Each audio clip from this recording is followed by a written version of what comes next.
വളരെ പ്രധാനപ്പെട്ട ഒരു വാർത്താ അറിയിപ്പാണ് ഈ മണിക്കൂറുകളിൽ പുറത്തു വന്നിരിക്കുന്നത്. പൊതുജനങ്ങൾ ജാഗ്രത പാലിക്കുക.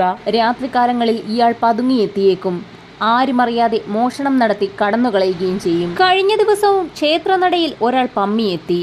CCTV സൂം ചെയ്തപ്പോൾ കണ്ടത് 3 മാസം മുൻപ് പതിഞ്ഞ അതേ കള്ളന്റെ മുഖം. കള്ളൻ വീണ്ടും കാണിക്കവഞ്ചി കുത്തിത്തുറക്കുകയും മോഷണം നടത്തുകയും ചെയ്തു. കള്ളൻ ഇതുവരെയും പോലീസ് പിടിയിലാകാത്തതാണ് ജില്ലയിൽ ആശങ്ക ഉയർത്തുന്നത്. നെയ്യാറ്റിൻകര നൈനാക്കോണം കാവിൽ ശ്രീ ഭഗവതി ക്ഷേത്രത്തിൽ മോഷണം നടന്നതായുള്ള വിവരങ്ങളാണ് ഇപ്പോൾ പുറത്തു വന്നിരിക്കുന്നത്. കാണിക്കവഞ്ചികൾ കുത്തിപ്പൊളിച്ചാണ് പണം കവർന്നിരിക്കുന്നത്.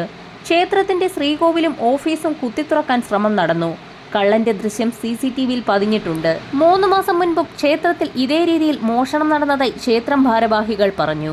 അന്ന് CCTVയിൽ കണ്ട അതേ കള്ളൻ തന്നെയാണ് 3 മാസത്തിനിപ്പുറവും മോഷണം നടത്തിയതെന്ന് ഭാരവാഹികൾ വ്യക്തമാക്കി. ഭണ്ഡാരത്തിലെ പണമായതിനാൽ എത്ര രൂപ നഷ്ടമായെന്ന് വ്യക്തമായി അറിയുകയില്ല. ഇയാൾ പിടിയിലാവാത്ത സാഹചര്യത്തിൽ ഇനിയും മോഷണ പരമ്പര അരങ്ങേറാൻ സാധ്യതയുള്ളതിനാൽ പൊതുജനങ്ങൾ ജാഗ്രത പാലിക്കണമെന്ന് മുന്നറിയിപ്പിൽ വ്യക്തമാക്കുന്നു. തിരുവനന്തപുരം നെയ്യാറ്റിൻകര DYSPയുടെ നേതൃത്വത്തിൽ അന്വേഷണം ആരംഭിച്ചു.